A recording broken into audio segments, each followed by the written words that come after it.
pagi, semangat untuk belajar kimia.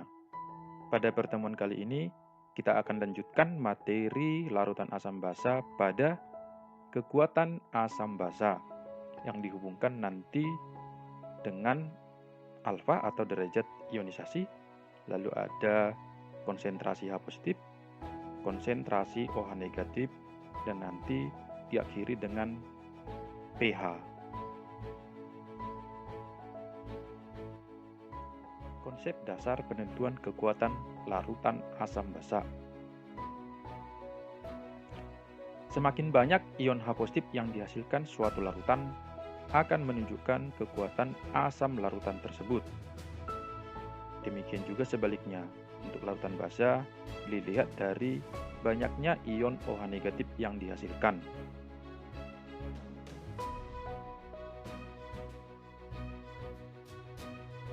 Jumlah ion H positif yang dihasilkan suatu larutan bergantung pada harga derajat ionisasi atau alfa, yaitu semakin besar harga alfa, maka semakin banyak ion H positif yang dibentuk.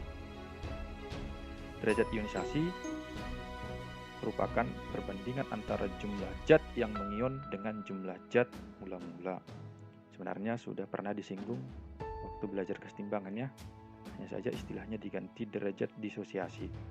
Kalau di sini derajat ionisasi karena yang dibentuk adalah ion-ion. Rumusannya ditulis demikian. Derajat ionisasi atau alfa sama dengan jumlah mol yang terionisasi dibagikan dengan jumlah mol mula-mula. Rentang nilai alfa itu harus mengikuti alfa lebih besar sama dengan 0, tetapi lebih kecil sama dengan 1. Dengan ketentuan, untuk zat elektrolit yang mempunyai harga derajat ionisasi besar atau mendekati 1, itu kita nyatakan sebagai elektrolit kuat. Sedangkan zat yang derajat ionisasinya kecil atau mendekati 0, itu kita sebut dengan elektrolit lemah. Sedangkan untuk larutan yang harga alfanya 0 berarti tidak terionisasi. Berarti bukan merupakan asam, bukan merupakan basa ya. Yang pertama, asam kuat dan basa kuat. Asam kuat. Telah disebutkan bahwa asam kuat mengion sempurna, yaitu alfanya sama dengan 1. Konsentrasi ion H positif larutan dapat ditentukan dengan persamaan, di mana konsentrasi H positif sama dengan Ma dikali dengan valensi asam. Untuk asam, misalnya bentuknya HAX, itu terion menjadi AH positif ditambah dengan XA negatif. Maka valensi asam itu dinyatakan sebagai A. Sehingga dapat ditulis konsentrasi H positif sama dengan Ma dikali dengan A.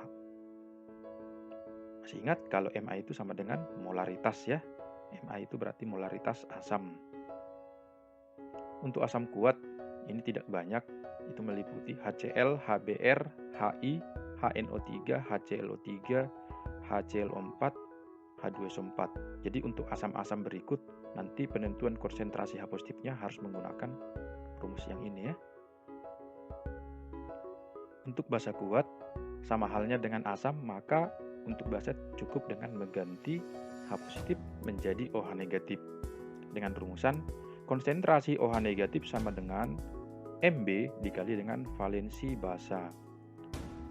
Misalkan, basa memiliki bentuk LOH B kali terion menjadi Lb positif ditambah dengan BOH negatif, di mana valensi basa kita nyatakan sebagai B. Akibatnya boleh ditulis OH negatif sama dengan Mb dikali B. Mb berarti molaritas basa ya. Nah, untuk basa kuat ini boleh meliputi LiOH, NaOH, KOH, CSOH, CaOH 2 kali, SROH 2 kali, BaOH 2 kali.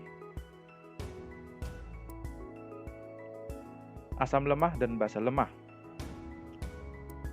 Yang pertama asam lemah. Karena asam lemah terionisasi sebagian, di mana harga alfa itu di antara 0 dan 1. Tidak boleh 0, tidak boleh 1, itu maksudnya. Maka konsentrasi ion H positif larutan dapat ditentukan dengan persamaan. Jadi konsentrasi H positif sama dengan Ma dikali dengan alfa. Atau alfa itu nilainya sama dengan akar Ka dikali dengan Ma. Nah, ini boleh nanti diturunkan sehingga diperoleh menjadi konsentrasi H positif sama dengan Ka dikali dengan Ma.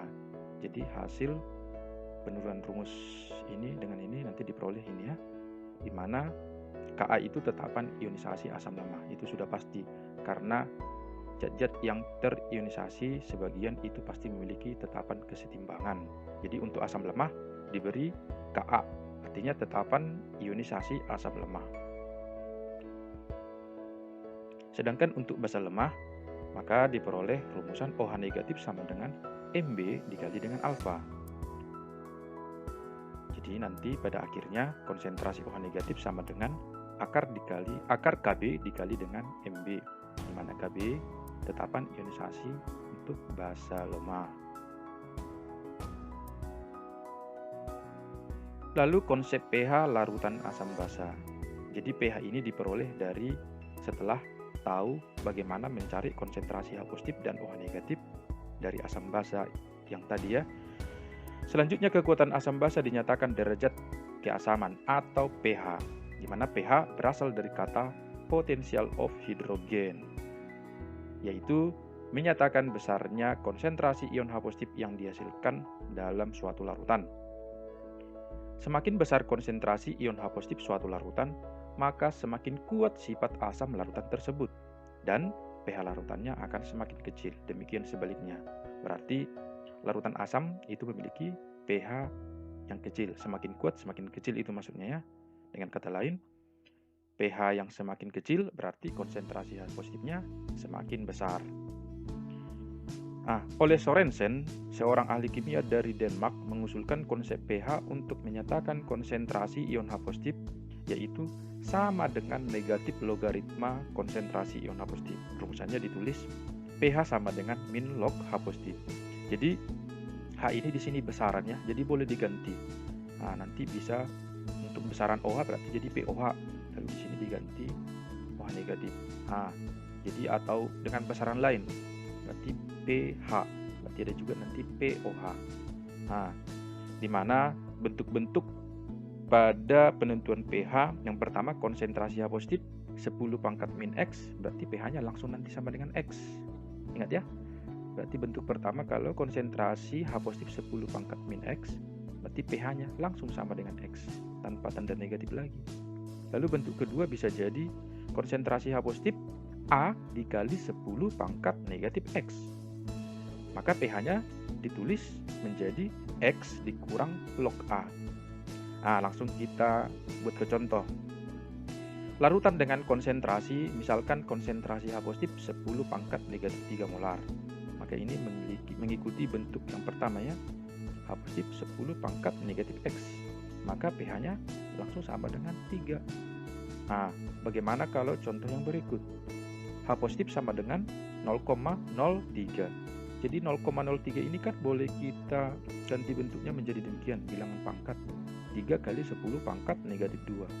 Berarti mengikuti bentuk yang kedua ya, A dikali 10 pangkat negatif X, maka pH-nya sama dengan 2 dikurang log 3. Jadi demikian ya, ada dua bentuk, bisa 10 pangkat min X atau boleh A dikali 10 pangkat min X. Jadi untuk konsentrasi H positif nantinya kalau menggunakan bilangan desimal, tinggal kita ganti ke bilangan pangkat. Demikian ya. Dengan cara yang sama, konsentrasi H positif dapat diganti dengan besaran seperti OH negatif, Ka, Kb, maupun Kw. Nah, jadi kalau Ka tadi untuk asam lemah, Kb untuk basa lemah, jadi Kw kira-kira untuk apa? Untuk air ya, konstanta of water. Ka itu konstanta of acid, Kb konstanta ionisasi base basa ya. Jadi POH sama dengan min log konsentrasi OH negatif. Jadi untuk Kw, PKW menjadi min log Kw. Untuk Ka, PKA sama dengan min log Ka, dan demikian juga untuk Kb. Untuk menyatakan tingkat keasaman atau kebasaan suatu larutan digunakan standar eksponen ion hidrogen. Ini sudah kesepakatan ya. Nah, yaitu dimulai dari angka 0 sampai dengan 14. Ini bilangan yang disepakati untuk rentang pH 0 sampai 14. Demikian rentangnya. Jadi kalau pH 0 dan di bawah 7 itu disimpulkan larutannya bersifat asam. Lalu di atas 7 sampai 14 itu bersifat basa, itu netral. Kalau 7, nah itu kalau pH. Jadi pOH sebaliknya ya. Jadi kalau pOH-nya 14 itu sama dengan yang paling asam. Jadi yang paling basa kalau pOH-nya 0. Kira-kira demikian ya. Jadi jangan terkecoh pH pOH. pH kecil berarti pOH besar. Begini ya. pH kecil bersifat asam, pOH kecil bersifat basa. Bagaimana hubungan pH dengan pOH? Ini timbul karena apa? Karena basa, sifat keasamannya juga dinyatakan dengan pH. Jadi biar jangan pOH, maka kita buat hubungan pH dengan pOH yang diperoleh dari reaksi ionisasi air. Ini reaksi ion pada air ya, konsentrasi H2O yaitu terion menjadi H2O terion menjadi H positif dan OH negatif. Maksudnya, jadi kalau lambang kesetimbangan seperti ini masih ingat ya, menentukan tetapan kesetimbangan berarti konsentrasi kanan per konsentrasi kiri. Jadi kebetulan koefisiennya 1. Jadi pangkatnya juga pangkat 1. Jadi kalau kita kali silang, maka K dikali konsentrasi H2O sama dengan konsentrasi H positif dikali dengan OH negatif. Jadi K dikali H2O ini kita sebut aja dengan KW, konstanta water atau tetapan ionisasi air. Sehingga diperoleh KW sama dengan konsentrasi H positif dan dikali dengan konsentrasi OH negatif. Sisi kanan dan sisi kiri kita logaritmakan, maka diperoleh bentuknya demikian. Log KW sama dengan log H positif dikali OH negatif. Maka masih ingat bentuk logaritma? Kalau bentuk logaritmanya dikali, maka ini dibuat menjadi penjumlahannya log H positif ditambah dengan log OH negatif. Kita kali negatif masing-masing sisi, kan diperoleh demikian.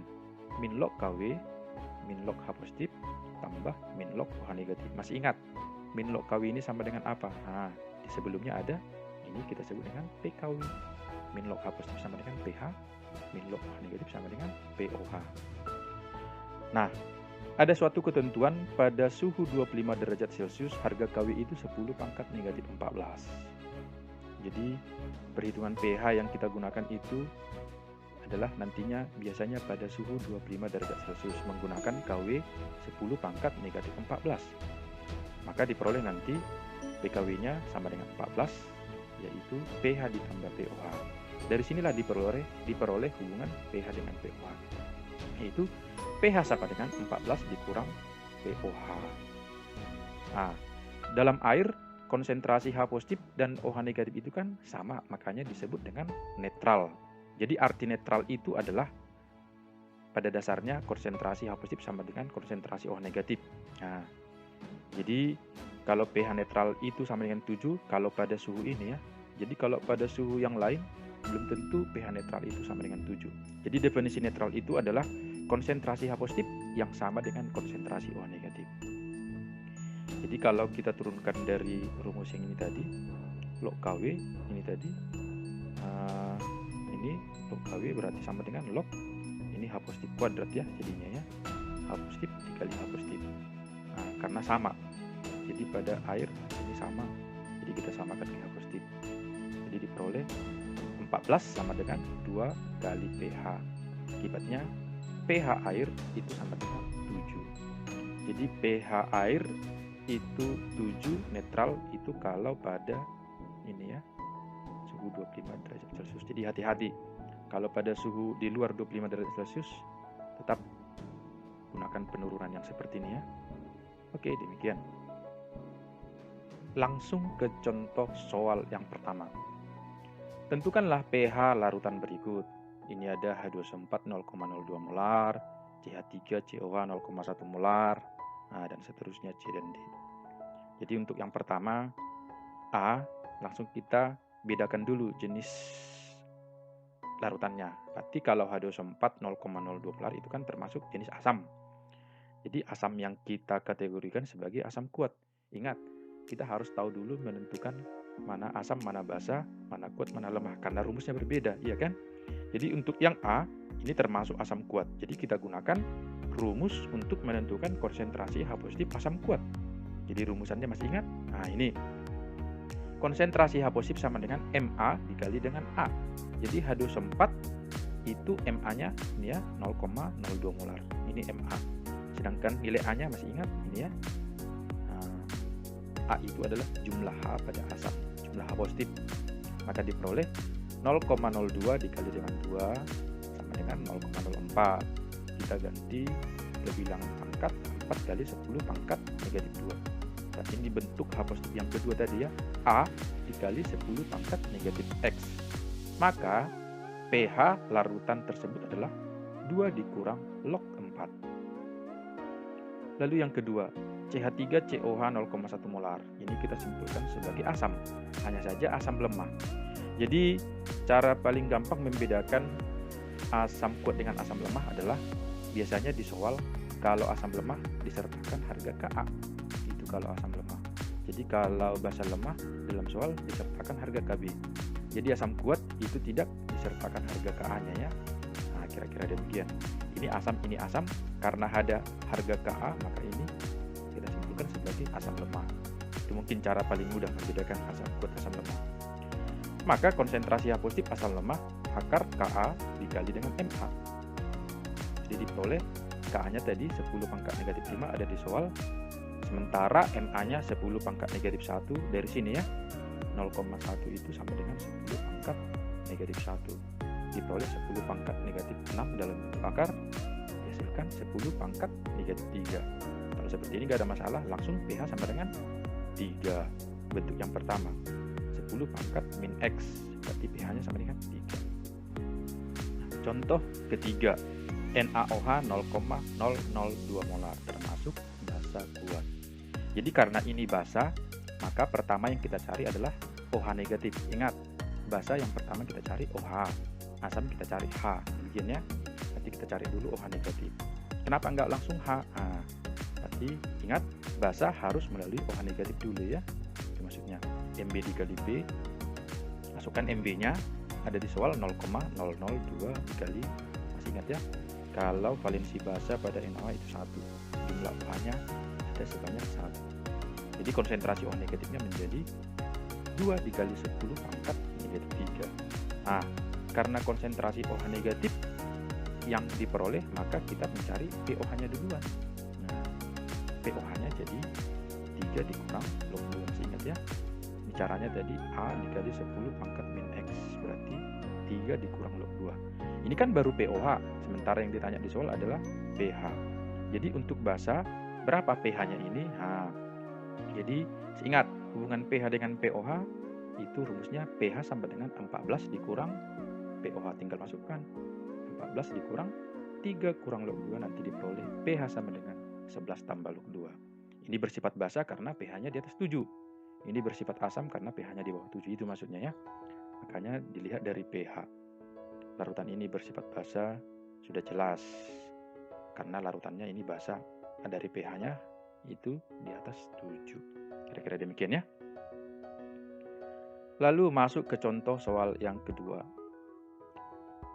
Larutan dengan pH 12 dibuat dengan melarutkan X gram NaOH dalam air sampai 500 ml. Besarnya X adalah, sebenarnya dari pH 12 ini sudah bisa kita pastikan larutannya itu bersifat basa ya, karena di atas 7. NaOH itu termasuk basa kuat. Dari soal ini kan selain NaOH itu basa kuat kan tidak diketahui harga Kb, maka ini termasuk kuat. Jadi seandainya nanti diketahui harga Kb, berarti ini termasuk basa lemah. Jadi langsung NaOH itu basa kuat bervalensi 1.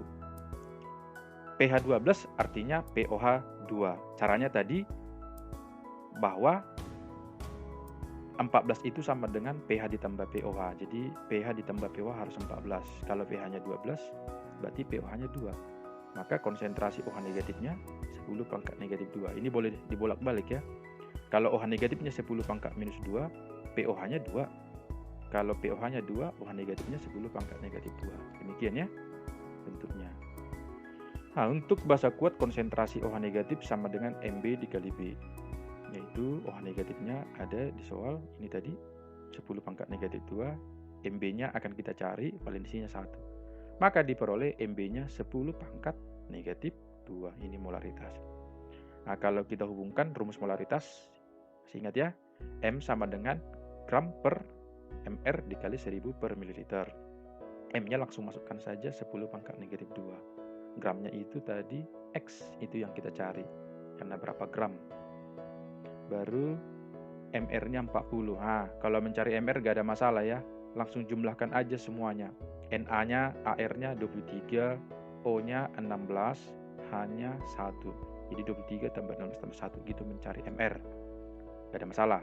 Itu nanti 40 dikali 1000, volume larutannya itu ada 500. Maka diperoleh harga X sama dengan 0,2 gram. Maka jawabannya adalah NO. Ya. Oke, baiklah. Jadi 2 soal sebagai contoh itu cukup untuk memasuki latihan soal berikut. Ini boleh dilatih untuk memantapkan pemahaman. Jadi dengan adanya latihan soal ini diharapkan materi yang disampaikan sebelumnya akan semakin bagus untuk dipahami. Baik ya. Oke, demikian untuk pertemuan kali ini. Terima kasih yang sudah bergabung. Semoga bermanfaat.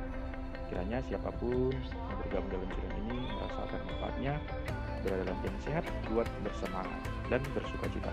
Semangat pagi, semangat untuk belajar kimia.